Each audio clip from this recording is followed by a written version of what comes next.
it's brilliant that we have this opportunity, because we work with carers every single day, and carers are always asking us, what about this and what about that, and what am I entitled to, or what are my rights? So when we do Carers' Rights Day, it's a really good opportunity to focus right down into those questions and sort of let as many people know as possible. So what we want to do today is we want to focus on raising awareness of the rights of carers. The pandemic has had a massive impact on carers' lives, on how you access services, and how carers have had to juggle work, childcare, caring, being at home. All of that has been a real challenge during the pandemic. So knowing your rights is far more important than any time before.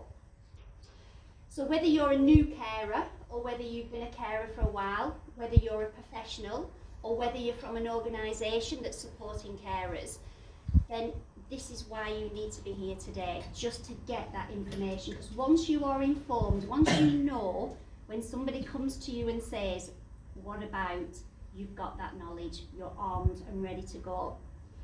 So we just want to make sure you know your rights, get the support that you need, and we want to raise awareness as well. Just a little bit of Carers UK put some stats online, and they carried out a survey of 6,000 carers, so which is a very small number, but what they found was 4 out of 5 unpaid carers were providing more care for relatives. 78% reported that the person they'd care for, their needs had increased during the pandemic, and 2/3, which is around 67%, were worried about a further lockdown and what happens if we go back to having to stay at home again. So this is a journey for you. Today, let's give you some information, let's give you some support. You've got a wide range of agencies here. I've just got a few names here. We've got Care Network, we've got the Careers Service, you've got our team that are here, we've got advisors, we've got the project staff, and we've got Nhs Benefits. So our team are here. Age UK, Health and Wellbeing, Parents in Partnership, United Utilities. We've got Police Community and Support, I haven't seen them this morning. Okay, and we've got the food bank as well. If I've missed you, just put your hand up. Right, great. So we've got lots of people in the room. So I'm going to now just introduce you to our 2 guest speakers. We've got Amanda Coates, who's a solicitor, and Amanda's going to introduce herself and tell you all about what she's doing here today. And we've got Yasmin, who's a member of our team, who's going to talk to you about benefits. So welcome everybody, and I will pass over to you, Amanda. Thank you. Good morning everybody, and thank you for attending today. So, as you see, I'm not a teacher. So I'm Amanda Coates, I'm a solicitor. I've been a solicitor now for 10 years practicing, specialising in wills, lasting powers of attorney, probate law, trust law, inheritance tax.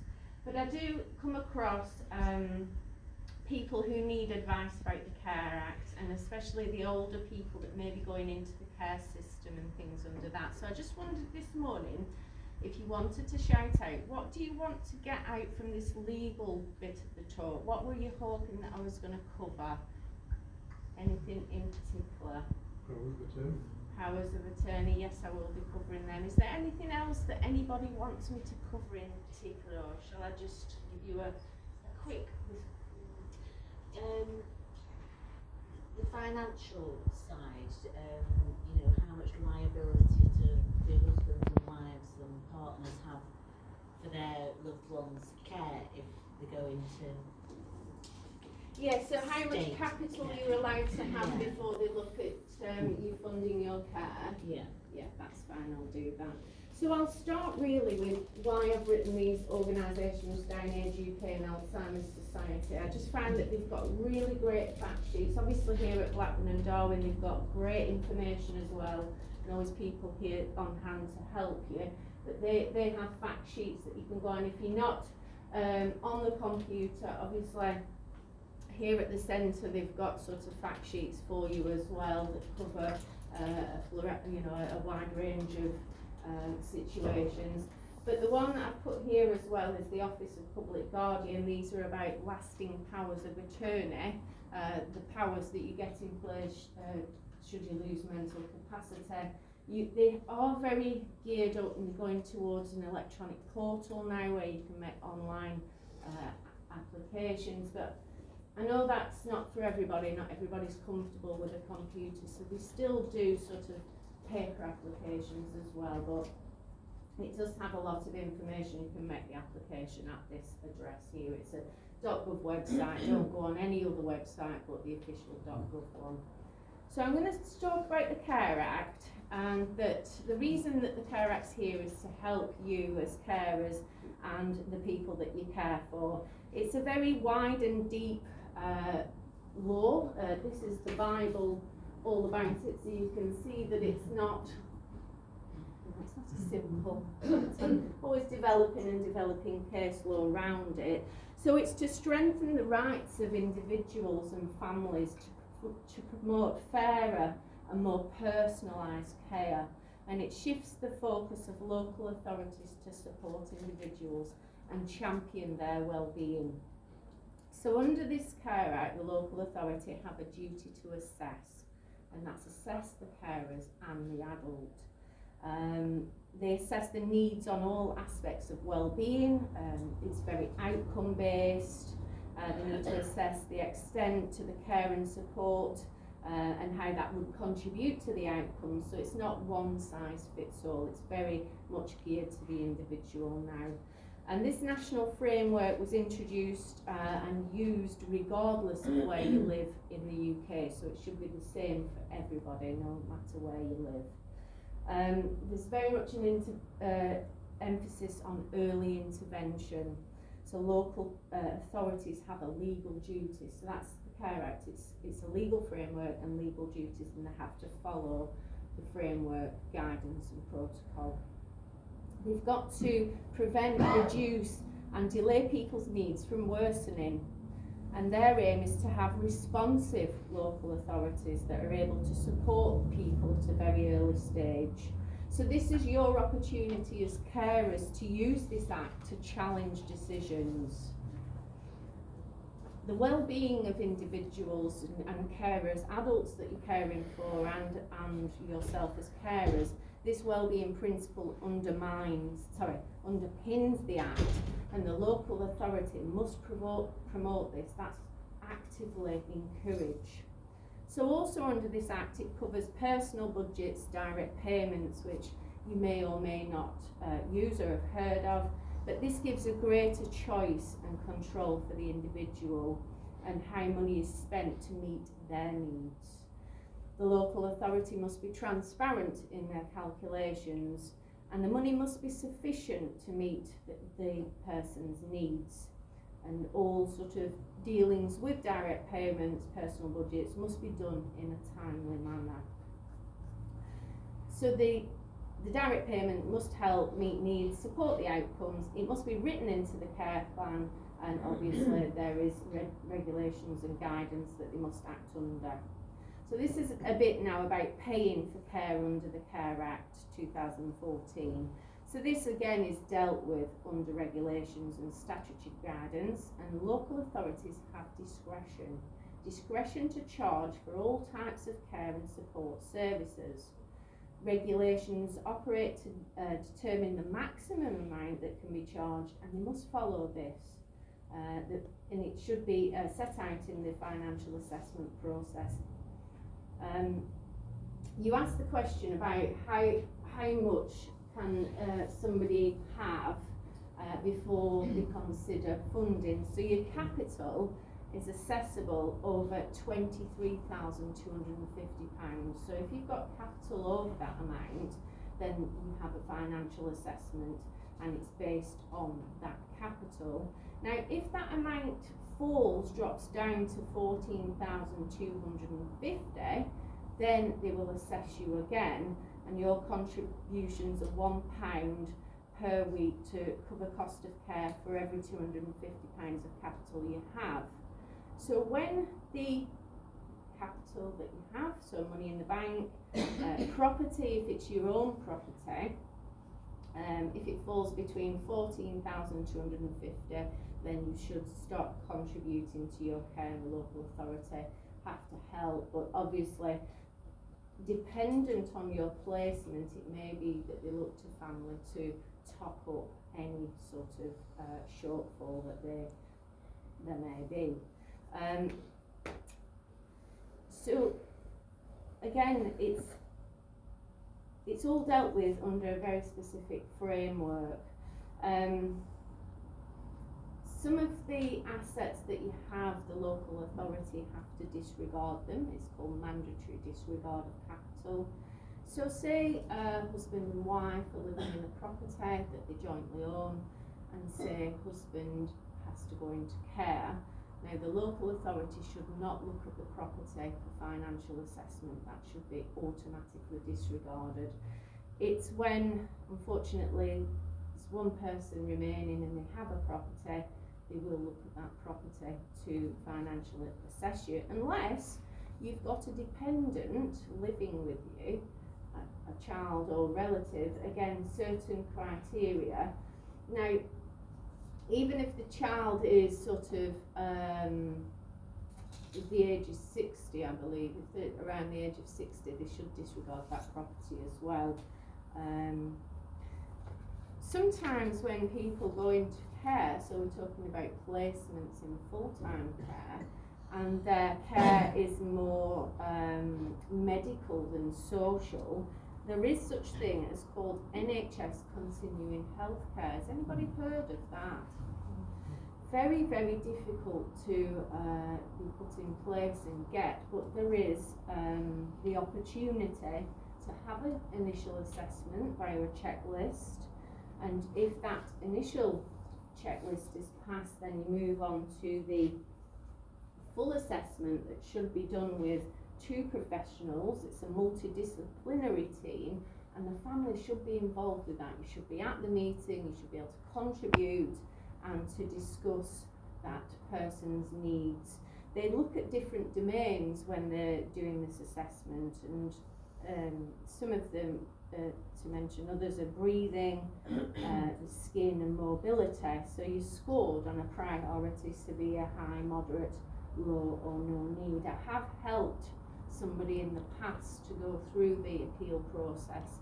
It is very stressful, it's very emotional, it is very difficult to get, but it's a right that you have to try and obtain that. The figures that are out when they award this continuing healthcare, so it pays for everything, it pays for the accommodation and the food and everything, but unfortunately very, very difficult to get, and it differs from different localities. So sometimes it may be easier to get it in the southwest and very difficult to get it in the northwest, which is unfair. So obviously there's growing caseload of cases that have gone in front of the Ombudsman.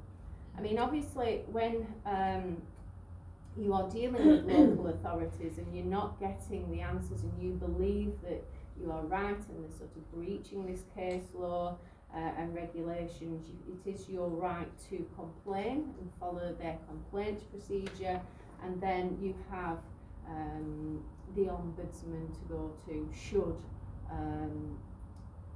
you not get a favourable outcome in the first instance. So I'm going to talk about a subject that I'm quite comfortable with, and that's lasting powers of attorney. So lasting powers of attorney are documents, legal documents, a deed that you get in place when you do not have mental capacity. So we shouldn't wait until capacity is being questioned. We should get these in place as, I would say, an insurance policy against mental capacity. So you get them in place, you get them registered at the Office of Public Guardian, you put them in a drawer and hope you never need them. So there are 2 types. There's property and finance and health and welfare. The property and finance is just that, deals with money and property. And once that's registered, that's life to use. But a lot of clients put that in a drawer and hope they never need it.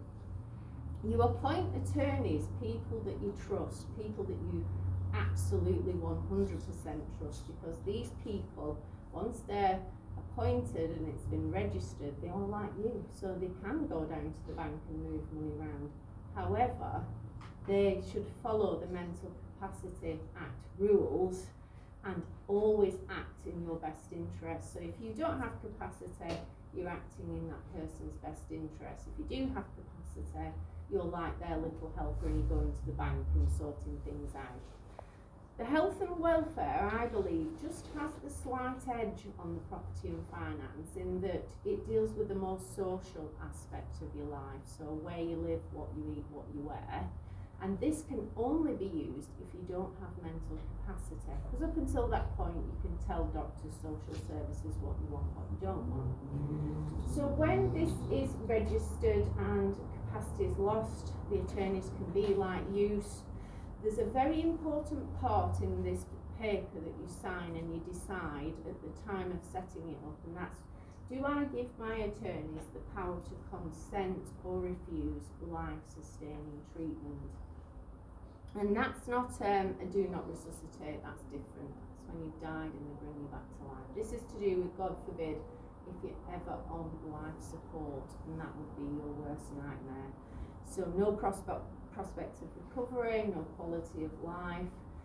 Your attorney, which usually is your partner or maybe your children as well, all acting together jointly and severally, are able to say to the doctors, that's not what they wanted, stop the treatment. If you don't have one in place, the doctors will listen to the family and the people that are concerned about your welfare, but ultimately they decide. There is no legal standing of next of kin, there really isn't, which is something you'd think there would be, but there isn't without one of these health and welfares. It also deals with sort of, like I said, the more social aspect. So if you're in care, for instance, and maybe you've had a fall, and the family say, can I see the accident report, can I see what happened? And they'll say, well, your loved one doesn't have capacity, so I can't disclose that to you without their consent. So your health and welfare lasting power of attorney is your power to get information and access to things that you need to make decisions about your loved one. So very, very important documents. If you do it yourself, or obviously here at the centre, they will help you get that in place. But if you're confident on the computer, you can do it yourself free of charge, but you will pay a registration fee of £82 per power.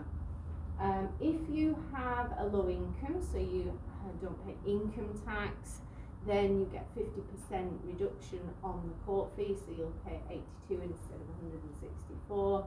And if you have certain means tested benefits, for instance the guaranteed elements of pension credit, you won't pay a court fee at all. So it may be, if you feel confident, you can do it yourself, you don't actually have to pay for it to be put into place. One new development with these lasting powers of attorney, recently the Office of Public Guidance has given some guidance to the NHS for disclosure of medical information. So this is sort of hot off the press. And this is whether you've got property or finance or health and welfare, which I thought that was quite unusual, but very good nonetheless. So if you've got either of those lasting powers of attorney or a deputyship order, then the NHS have been told to disclose the information in a timely manner if it's needed for you to make a decision about the individual. There's no specific statutory provisions for a third party, i.e. an attorney, to exercise their subject access rights. So the OPG, the Office of Public Guardian, have cited advice by the Information Commissioner's Office to say it is reasonable to assume that an attorney or deputy will have appropriate authority. So saying disclose that information. So that is really good and really new sort of information. Is there anything, I've got other sort of buzzwords that you might have come across to do with deprivation of assets and top-ups of care fees. But is there anything else that I haven't covered and you wish that I had? Oh no. Where shall we sit? I've got them all in place, but it took us about 18 months to get them all sorted. Yes. So that's, length of time.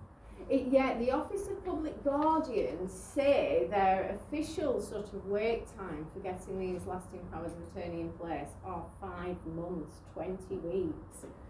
If there's a problem with the document, they send it back and obviously you will wait a lot longer.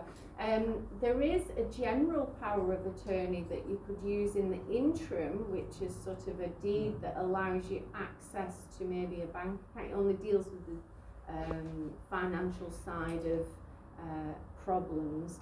So there is that you could use in the interim whilst this is being registered, and that's just called an ordinary power of attorney. I think what slowed ours down was COVID. Yes, that old chestnut, yeah. You mentioned deputyship there. Could you tell us what that is? Yeah, a deputyship order is an order given to somebody, a deputy, for a person by the Court of Protection. So if you don't have capacity to make these lasting powers of attorney, because obviously there will be somebody signing on your behalf as a certificate provider under these lasting powers of attorney to say to the Office of Public Guardian, I'm happy that that person knows what they're doing and is able to make that lasting power of attorney. If you've missed the boat and it's too late and capacity is fluctuating and sometimes it's difficult, the only route is down to the Court of Protection in London and a deputyship order. So just to give you some clarity on cost, the court fee for the deputyship order is £365. So you'll be waiting as well between 9 and 12 months to get that in place as well. The only thing I would say is that it doesn't matter what age you are, how young or how old, it lasts the rest of your life. It does. You put So it. sooner the better. That's correct. Yeah. You shouldn't wait and think, well, I'm all right now. Well, I'll make a do. It'll be fine. Just do them. Get them in place, because everybody gets car insurance and home insurance. It's only the same thing. It's just insurance against capacity. And a lot of people think, well, capacity is just linked with old age. Well, it's not. It's accident, it's stroke, it's mental breakdown, it's being unconscious, all horrible things, but things that are not beyond what could happen.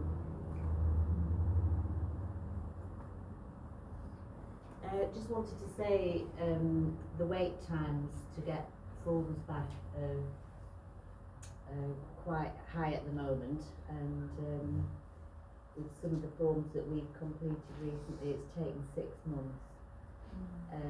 But if the person's condition is deteriorating and it's becoming an urgent situation, they will accept a letter saying, can you pull this out of the pile and deal with it now? And I've done that a couple of times for people, so don't struggle if that's the situation.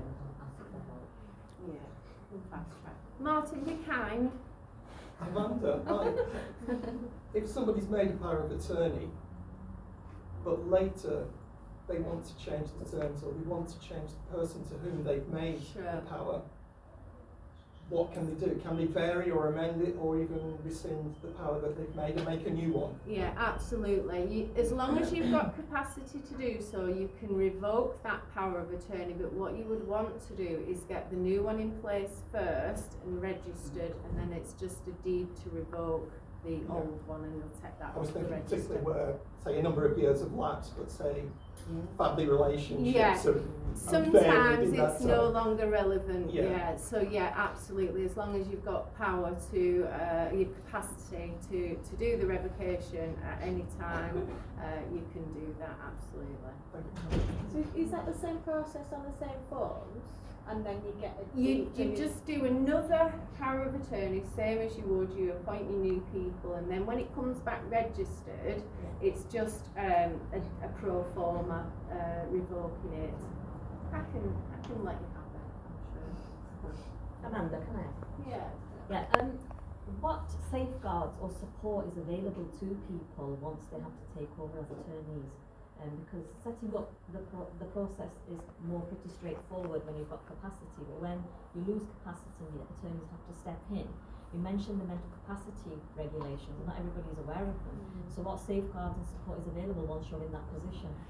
In what respect? In you stepping a foot out of line, you mean? Yeah, it's just if, say for example, my mum appoints me as an attorney and she loses capacity and I've got to then act on her behalf, where do I go for that support to make sure I get it right and I meet those regulations? Yeah, this website here has a plethora of sort of different situations. So the thing about attorneys is you've got to pick the right people. You've got to trust them 100%. And also, if you have 2 children and you want to appoint them both and they don't get on, it's not going to work. It really isn't. They've got to work together. There are certain things you can't do as an attorney. You can't inheritance tax plan without the permission of the court, so you have to go down to, visit the Court of Protection, but you make an application to them to allow you to do inheritance tax planning, selling property in certain situations. Gifting money, you're only really allowed to gift what you normally would give, so large gifts of money you can't do. So all these do's and don'ts are contained on that website. And is it user friendly? It is very user friendly, and when they're registered, there's a leaflet that is given to the attorneys, and that gives sort of a nutshell overview of your sort of duties to the donor, the person making the lasting power of attorney. So when I sort of see my client and it comes back and I send it a certified copy out, I make reference to this leaflet and in the hope that the attorneys look at it before they use the power of attorney. Is that all right? Yeah. When you say gift of money, what if you were, like I actually do at the moment, paying a bill for my son? How does that go? Are you an attorney under a power of attorney for him? Yeah. You are. My son's an attorney, you know. So you, But I'm just hypothetically, you No, know, it's not. I'm paying. but it's a debt, isn't it? You're paying Well, a I've debt, a already got the job bill. done. The gifting is about, say, for instance, you give Yeah. £20 to your grandchildren on the birthday, and you lose capacity, and your attorney say, we're going to up this now, we're going to have £150 each birthday. You can't do that. You're not allowed to do it. So if you wanted to do, say you, and it kind of blends with deprivation of assets as well. So if you've lost capacity, it's more likely you're going to need care in the future, and then the family are trying to get rid of all your money. They can't do that. So it's just customary gifts, what you used to do. But I think we said a bill, so that's a debt that needs to be paid. So there's no issue with debts. Just a question on property. If it's tenants in common, as against putting the house into a trust, does it depend on your circumstances, or is there a better one? So basically, a lot of clients come to me and they're worried about the property. So if there are 2 of you and one needs care, sort of full-time residential care, they will not look at the house for financial assessment because the other person is living there. It's when the sort of last man standing, as I call them, there, and then they perhaps deteriorate in health and they may need care. But at that point, the property would be used for financial assessment, and sometimes people think, well, I can still give it away and it's 7 years, so I'll be all right. Well, that's a misconception. 7 years is to do with inheritance tax and gifting. The local authority will look back as long as they want to the time that you gave that property away, and they will ask 2 questions. They'll ask, were you fit, well and healthy? Was care on the cards? And if you, because they can look at your medical records because it's for them to prove. If you pass that one, then they'll say, why did you give your property away?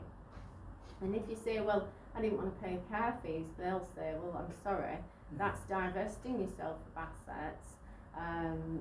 I don't care what you've done or how much you've paid for that trust, we're going to assess you on owning it, so that's used in your financial assessment. But what a couple can do in a will, through a will, is a life interest trust of the property. So this is this tenancy in common that you Right. speak of. So that just means you've got a distinct half share of the property each, and on the death of the first, half will go into a trust. So if you imagine it's up on a shelf bubble wrapped Yeah. for the beneficiaries, for the children, and that happens as soon as one person passes. So the survivor gets to live in the property, safe in the knowledge that the children can't chuck them out on the street. But if they get assessed for care, they only have their half, not this half. This is bubble wrapped, and that is legitimate and totally fine to do through a will, because you're not depriving anybody of anything. Yeah. Is that okay? Yeah. Just ask about, is it enduring power of attorney? Yes, That, we got that in about 2007, I just wondered if it's still. it is still legal, yes. Enduring power of attorney was before the lasting power of attorney came in place. So that is still legal and you can use it, but it only deals with the property and finance. Now the difference with that is, if capacity is lost, so the person making it, if they lose mental capacity, to carry on using the enduring power of attorney, you must register it with the Office of Public Guardian to carry on using it. So if you've only got the enduring power of attorney for property and finance, there's an opportunity there to get the health and welfare in place as well. Should that be done as soon as? Absolutely, yeah. Okay, I shall now, if that's everything, I'll pass over to my colleague. Good morning, everybody. I'm Yasmin. I'm the benefits advisor here at the Carers Service. The kind of things I do for people is a benefit checks. So I'll start off with benefit checks to make sure that people are entitled to the right benefits and entitlements. If I identify that there's a benefit that you're entitled to and you're not claiming, I can support with that claim, whether that's online or helping you fill in a form. Once that's done and it's sent off, if then your claim is rejected, I can review the decision and then advise on the next steps, and I can also support with something called a mandatory reconsideration, and that's just basically asking the benefits agency concerned to look at your case again. It might be the case that you might have some new evidence that you didn't have when you had the claim form sent off, so we can send that with the mandatory reconsideration form and they will look at the claim again. Okay? If it still comes back and they don't accept your claim, then I will again look at the decision that they've made, and based on the evidence I will be able to advise you on the next steps. So that's basically what I do as a carer service, as a benefits advisor here at the Carer Service. And I just wanted to touch upon some of the benefits that you might be interested in and you might be entitled to. And it's disability benefits in particular. So either yourself or the person you care for, or maybe both of you, are interested in claiming a disability benefit. So what are they? Disability benefits are really there to pay for extra support that you might need with your care needs. Okay? And the care needs must be as a result of a long-term illness or a disability. There are 3 types of disability benefits. There's disability living allowance, which is for children up to the age of 16. For people over the age of 16 but under the state pension age, we will be looking at a benefit called personal independence payment. And the third benefit is attendance allowance, which is for people who have reached state pension age. Okay? In order to qualify for these benefits, there will be certain conditions that you've got to meet for each of these benefits. They are similar in what we need to write in the form. So what we're basically demonstrating in the form is that because of an illness or a disability, your life is impacted. Okay? And the impact means that you need extra support, whether that's from another person, whether it's you need extra aids or adaptations, excuse me. So that's what we're explaining in the form, that because of your illness and disability, you need extra support. The support doesn't have to be in place at the time of claim, you just have to show that this is the support that you need. Okay? So generally speaking, all of the benefits require us to explain this. Okay? I mentioned disability living allowance for children under the age of 16. There's two separate components for disability living allowance. There's a care component and there's a mobility component. The care component looks at the day-to-day needs and the night needs of the child with all aspects of what they call the bodily functions. So what does that mean? It means looking at, all the help that they need with basic things like dressing and undressing, bathing, feeding, medication, etc. Now, we all know that with young children, they all need support with those aspects of their life. So what we need to demonstrate in the form is that the child that you're caring for has needs above and beyond a child of the same age who does not have an illness or disability. So that's the key. It's because of their illness or disability they need the extra support, supervision or watching over. So that's the care component. Mobility component looks at their physical ability to walk. Can they walk? If they can, does their illness or disability mean that they are affected in some way? If they exert too much pressure when walking, it affects their health. It also looks at something called severe mental impairment. So does their severe mental impairment make it difficult for you to take them out? So even though they can walk, their mental impairment stops them from socialising or going out, and they always need supervision or watching over. So that's the mobility side. With each of the components, they also have different rates. So with the care component, there's 3 different rates. There's a low rate, middle rate, and a high rate. And with the mobility component, there's only a low rate or a high rate. And in order to qualify, we need to look at something called the disability tests. When I do a benefit check, I will be asking these questions to establish eligibility.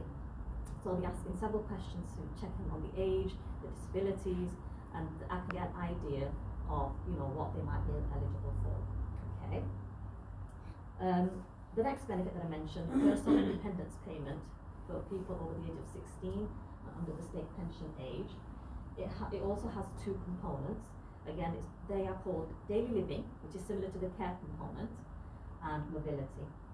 And there's only 2 rates for each one. So there's the standard rate, and then there's the enhanced rate. And again, we have to go through the form and explain how the illness or disability impacts on the person's daily life and their mobility. And in order to get the standard rate, you need a minimum of 8 points or more. And in order to get the enhanced rate, we're looking at a minimum of 12 points or more. And the last benefit that I mentioned was attendance allowance. Attendance allowance is for people of state pension age.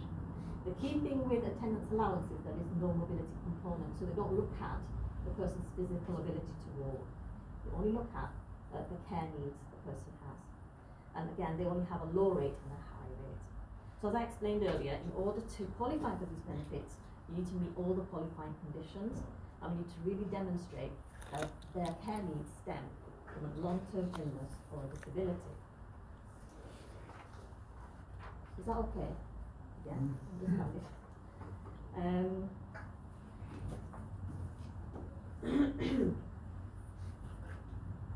So the main thing that the disability benefits have in common is that they're not means tested. So that basically means they don't look at your savings or income.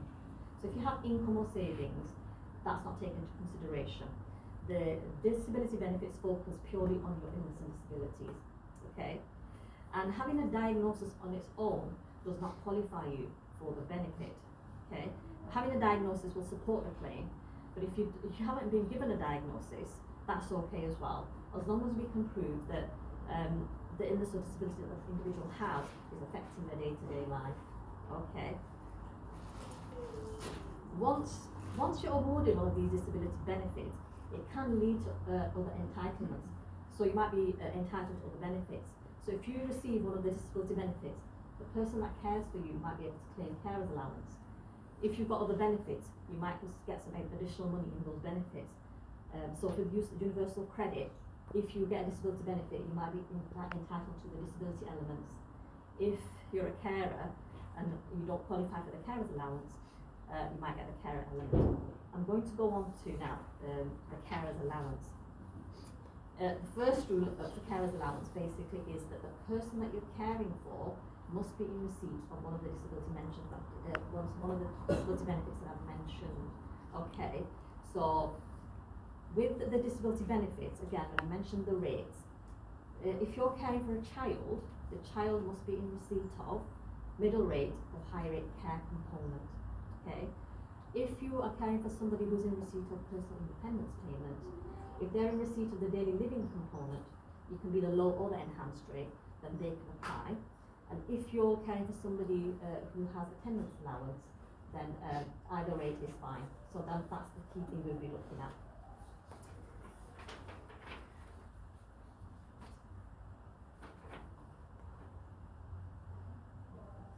Yeah, so in order to make a claim for carer's allowance, the person that you care for must be in receipt of disability benefit. They must be 16 or over. They must spend at least 35 hours a week caring, okay? You must not be in full-time education. If you do work, your earnings should be over £128 a week. If you earn more than £128 a week and you're caring for someone, you will not qualify for carer's allowance. And with all the benefits I mentioned earlier, there's two rules also that need to be, there's two conditions that we also need to fulfill. There is something called, you shouldn't be somebody who's subject to immigration control, and you must meet the residence and presence tests. And that just basically means if you are not a British or Irish citizen, or you've come from the EU or outside of the EU, there's certain tests that we need to look at as well. Or if you're somebody who's lived abroad and you've come back to care for an elderly parent, we need to look at the presence tests for you. And I won't go into any details because it's too complicated. But yeah, that's just to mention that there are certain conditions that we do need to meet. Okay. One of the key things to remember with carer's allowance as well is that if you do want to make a claim, please have a chat with me first, because it could be possible that they might be receiving other benefits, and the person that you care for, their benefits might be affected by your claim for carer's allowance. There are certain premiums that people with disabilities can get, but if you then make a claim for carer's allowance, they might lose those premiums. So it's always really important that you get some advice before you go ahead with that claim. I mentioned earlier about universal credit. If you are somebody who is working and is on a low income and you're in receipt of universal credit, but you're earning more than £128 a week, you can't claim carer's allowance. So there is a carer element in the universal credit, which gives you additional money and recognises that you are caring for somebody. Again, the same rules apply as carer's allowance. The person you're caring for should be in receipt of one of the qualifying disability benefits. Okay. If you are working, you're not entitled to carer's allowance, you don't get universal credit, which means you can't get a carer's element, there is something called carer's credit. And what carer's credit does is, it's not payment of benefit, but it's a national insurance credit. So if you're not earning enough to be able to top up your national insurance credits, you can claim carer's credit if you're caring for somebody over 20 hours or more a week. And if there's gaps in your national insurance credits, what carer's credit does, it tops it up. It recognises that you have got a caring role and you're not able to work full time to meet the requirements.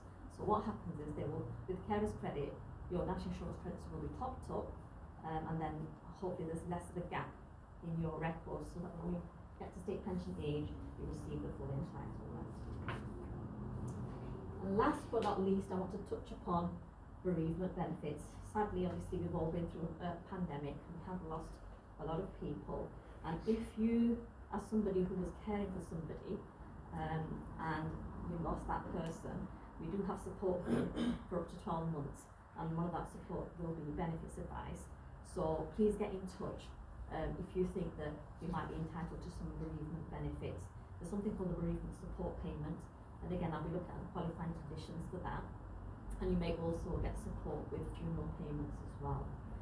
And last but not least, council tax. If you are a carer in receipt of carer's allowance, or you're somebody who's got a disability and suffers from something called severe mental impairment, where your intelligence and your ability to function is impaired, you might be able to get some reductions on your council tax. So this is why it's really important to have a benefit check first, and then I can look at everything in detail and then be able to advise you on necessary benefits and entitlements. Is that okay? Anybody have any questions? I'm